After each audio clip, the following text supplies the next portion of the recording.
question like this, where we were given the equation and we were given our interval for average, or if we were given where we wanted it for instantaneous, what would we do? We would just plug in the values and then we would do our slope. However, something specific is being said about question A. We have to use the difference quotient. So remember on Thursday we did the proof for the difference quotient. And what was the difference quotient? F of what?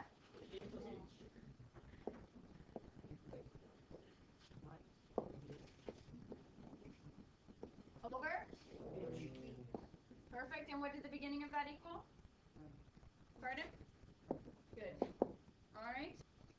So when we look at that, all that means is wherever we had a t before, we are now going to change it with a plus h. Okay? So this is kind of the composition, if you remember in chapter 8 of advanced functions, where you take something, a function, this is a polynomial, and you're subbing it into another function. So we are taking this, and we are subbing it in for that t value. Does that make sense? So we figured out this part. Now we need this part, so we have to find s of a. And what will that be? If we just change our t to an a, what will our equation be? Same thing, just with an a there. So 90 minus 4.9 a squared. Again, what you have to remember when you're minusing the entire f of a, yeah, you got to expand a distributive property, change the sign. However you have that in your mind, this negative has to apply to both. What's the only part we're missing now of this formula? The h. So we still have to divide this whole thing by h. Yeah? Okay, so I'm just going to erase this here and change it to what it should be, which would be minus 90 plus 4.9 a squared. And now what do you notice? We have things that, yeah, they can cancel. Okay, we could factor. What can we do first, though? Yeah, let's cancel first, and then we'll factor. So we have a 90 and a minus 90, so that's gone. Anything else we can cancel? Perfect. With the a's. And so we have this bit here. So let's write what we have summarized, which is m, and we have negative 9.8 AH minus 4.9 h squared over h. Now let's look at the idea of factoring. What can we factor? Okay, we could do minus 4.9.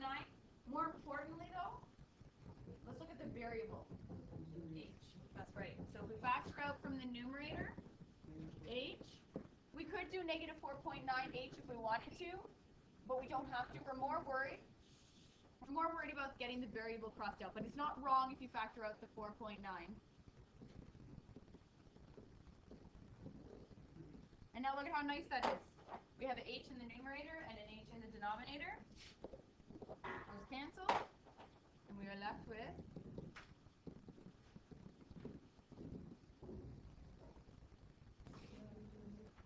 so if we're trying to find, where did it go? The instantaneous, or the average right here of 1 to 3 seconds. We can look at this. Remember how we said we want to get closer and closer? And in our proof, we're using just based on that one point. So if we do this based on that 1 point of 1, how much was the difference? How much was the h value between 1 to get to the interval of 3? 2, right? If we start at 1, how much did we have to go over to get to the 3? We had to go over 2 units, whatever, here seconds, but for whatever question. So we have variables. We have, so those are our values, and now we have, wait. Oh, okay, won't let me. That's okay. We have this here. That's super simple and fast, and will work for any rate of change. Question, guys? So our slope will be negative 9.8 times 1 minus 4.9 times 2. Bless you. And that's what you would get. We've done all this algebra. Now we can use this formula for the instantaneous, right? And if you had done this before where you subbed in 1 to the equation and you subbed in 3 to the equation and you found the slope with it, you'll get this same answer. But now we have this, What could be a difference to find an instantaneous? What could an h value be to find an instantaneous? 0.001, 0.01, right? Because think about before. If we're trying to find it at 2 seconds, we either went 2.001 or we went 1.999. Either way would work. So that's what you want to do here. You have your a value, you know what you're starting with, and you want to pick a teeny tiny interval, and that means it's going to be super close to what the tangent would be. Does that make sense? So what would our a value be? Perfect. What do you want the h value to be? Okay. If we did 0.01, that's okay, but I would then do another one so that you can see what you're approaching.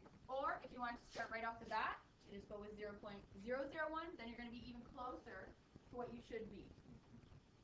And that's what the slope is. So that's our equation that we have so far because we already determined the.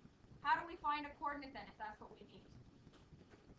We had the initial equation that we started with, which was s of t equals 90 minus 4.9 t squared. And when are we finding this slope for? 3 seconds. So that means we have the slope of that tangent, and we can actually find one point on that equation, and that point is where the exact tangent is at 3 seconds. So you can take 3 seconds and sub it in.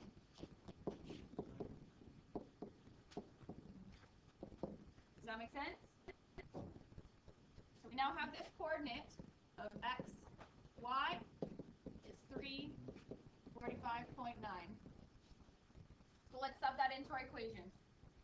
Y equals negative 229.4x plus b. And we sub in 45.9 equals negative 29.4 times 3 plus b. So there's your y-intercept, and so you just keep going. So say therefore the equation of the tangent is y equals negative 29.4x plus 134.1.